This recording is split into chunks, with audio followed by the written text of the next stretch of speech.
thing for each animal. It's hot. Okay. Yeah. Stand up, Elaine. Pardon? Stand up. No short jokes if I you need please. I need Mic. something to live. Want to move it around the corner? That's probably good enough, actually. Just talk. We can hear it. That's good. Okay, testing. Volume control for each one. So that's good. Yes.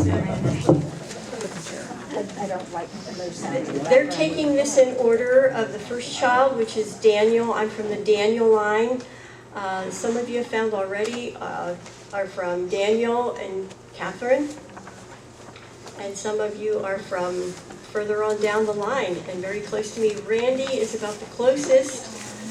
My grandmother and his grandfather were brother and sister. That's how close we are. So that is cool. And I didn't know Randy. We didn't know we lived within 20 minutes of each other until I was getting the computer set up, and he was helping me getting the computer so I could do the editor work on the newspaper a little better. So anyway, it's really fun to branch out, and I'd love to do all of your family histories, but mine alone is mind-boggling from this end. It's just, I have maybe 4 of these books, maybe 5 of the furry family for just my line. Okay, I'll stay over here close. But I went with my brother to Germantown to do research on my father's family, because our family is buried in the Concord School grounds there. A lot of people were buried there after the Civil War. And we found some furries down there. The Deschler home, and Joseph Furry and Sarah Delaplane were from around there, or they lived there at one time. So that's really interesting.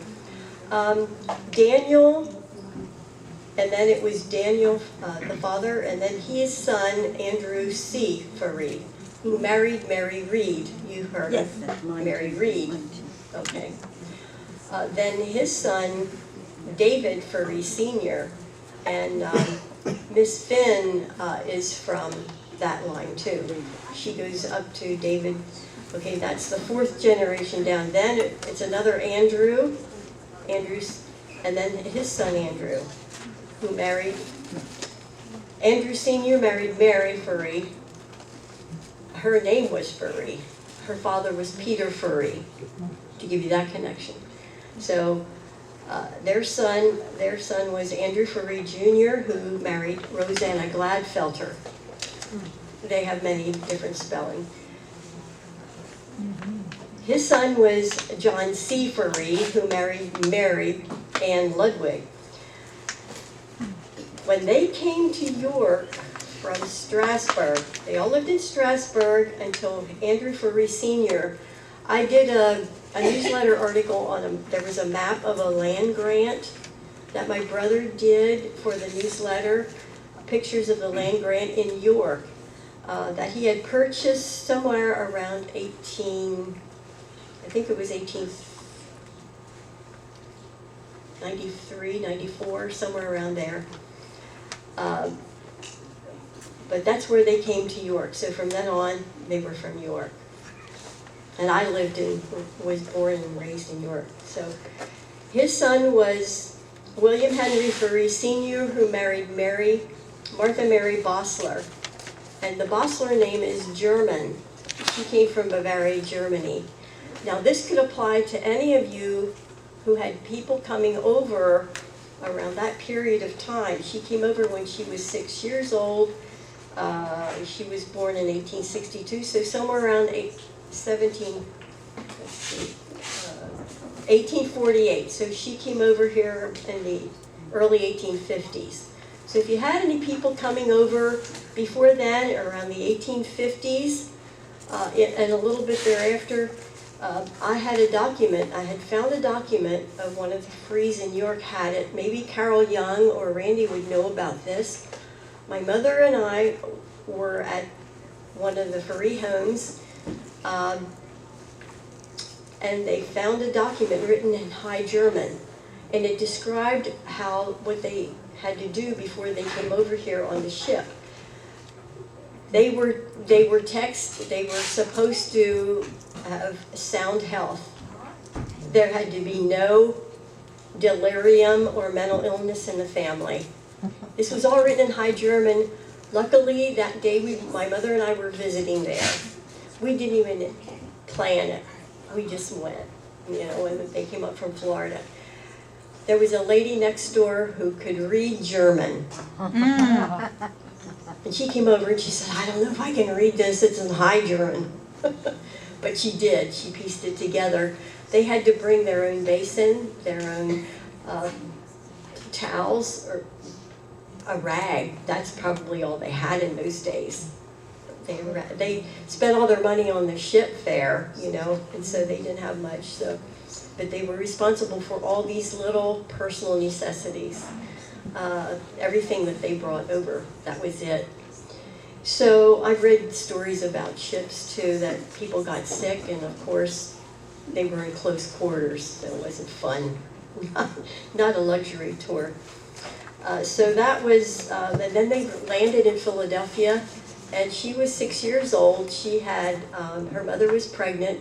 They hired somebody, a farmer, with a wagon and horses and a rough trailer on the back, and they put her mother on there and their little bit of luggage, and they went up to a little south of the York area. So that was, I felt, very interesting. And I'm sure a lot of people had to do the same thing in your families. Their son was John Howard Furry, who was born in 1880 and died in 1961. So that was during my time period, but I don't remember seeing him. And Kate Everly, I was just a little girl at that time. But Kate, and some of these women would have their babies and go back out and work in the truck patches same day. That's what happened to one or two of the ladies in our family, that when the crops came in, they did not have enough hands to do it, and there was so much produce. You know how much tomatoes, what happens to a tomato plant one or two plants, and you're giving them out to the neighbors. So anyway, they had fields to do. So, and John Howard had to get up, and before he went out to do the farming and the cows and all that, he had to crank up his wife's washing machine the beginning of the week because it took a lot of muscle. And she had this modern machine, but he had to do the muscle work. So that's another little story. Their daughter was Esther Pauline Furry. Randy's grandfather was her brother, Charles. There were twins born in 1900. One of them died almost at birth, and the second twin lived till she was about 21, and my grandmother was very close to her, and she really missed her. Then Charlie was born right after that in 1901, and Randy probably has a lot of history on that too, that he served in World War I, and you can imagine how young he was. He was born in 1901 when they had World War I, so he wanted to serve his country that bad, that much. And so I got a lot of history from his wife, him and his wife, Edna. I personally interviewed them. It was just very interesting to meet in their house, and that was not planned either. I just went on a vacation Sunday, on a weekend actually, and drove down to York. I was in Reading at the time, and they said, well, you need to stay for supper. I wasn't planning on it, but the food sounded good, and it was really nice. So I came back a couple of times to get more information and more food. So that was Randy's grandfather. My grandmother wasn't alive at that time, so I couldn't ask her. Then my mother was born. Actually, when I did my genealogy on her, I could, even when she was alive, I would do it, you know, and I could almost picture her at that time and what she was doing.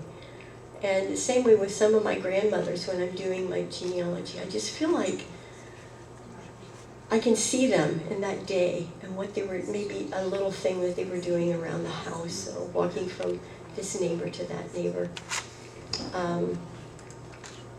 So you'll have to tell me when my time's up. I don't have a watch.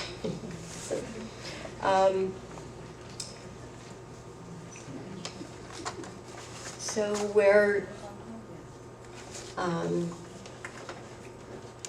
Carol Young and I come to play is a little further back than that.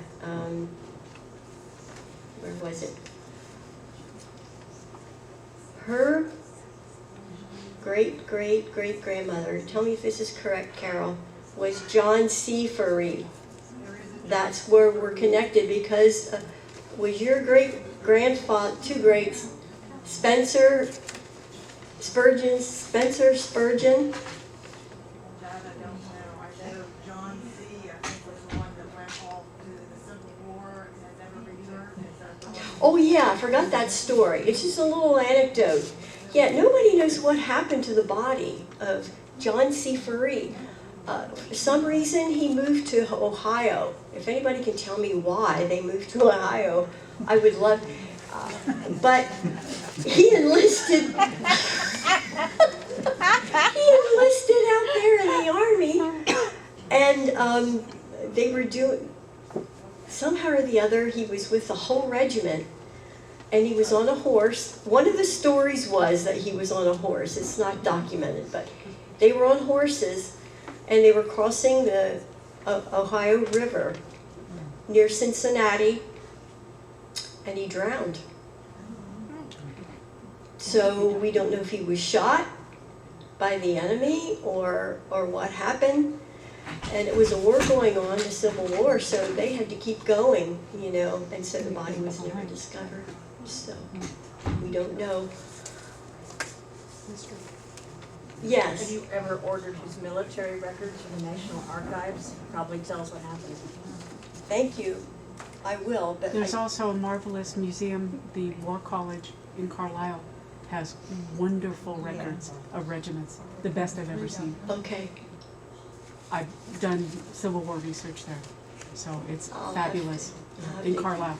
Get with you. That's not far from York. Carlisle, Pennsylvania, yeah, Yeah. fabulous. So he from Cincinnati. But you have That's to know regiments. his little story. So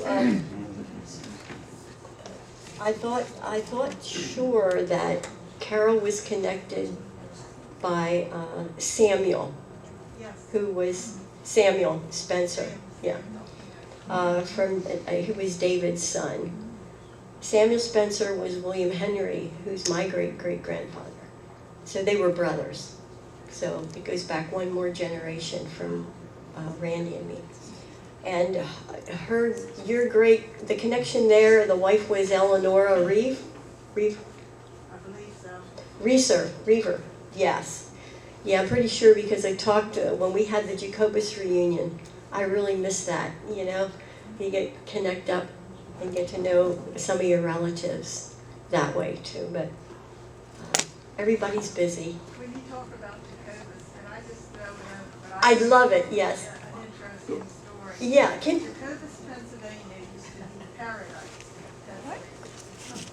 And Paradise here and Paradise there kept getting their mail mixed up. So the postmaster in York went out to Paradise, which is now Jacobus, and said, we need to change your name. What do you want to change it to? And the postmaster there said, well, I don't know. He said, well, what's your name? He said, my name's Jacob. He said, okay, we're going to name it Jacob U.S. for the United States. So that's how Jacobus came about. Oh my goodness. That's awesome. thank you very much. I emailed Carol and Randy see if they have any pictures or anything like that. I hated to ask her, but I love these little stories, you know, that it could happen to your family in your city, you know, how things happen, how they evolve, and the lives. And I know my husband, I had to correct him, I don't know how many times, it's Jacobus, not Jacobus. He was pronouncing it phonetically. So yeah, we have pictures that you'll have to, they're on my computer, which is here and it's hooked up, and if anybody's a printer, I can even print some off. But these are the pictures from William and Martha Mary Bossler on down to Ralph and me, my husband and I. So you can see some of the people that I interviewed in York, way back at the time of when Charlie was still alive, Randy's great-great-grandfather, one great.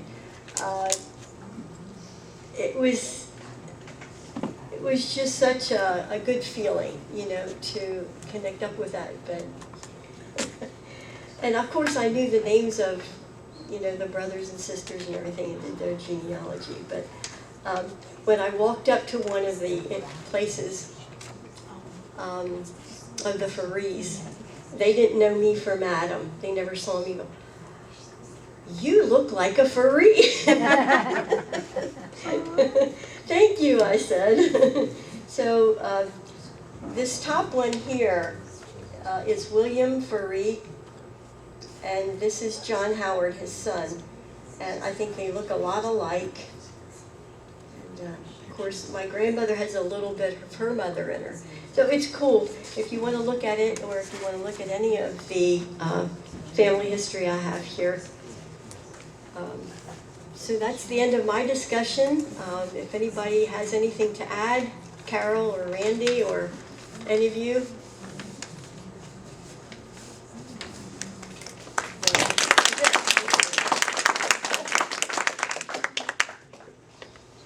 Okay, we have some more interesting. Let me add one thing. Betsy said about what we call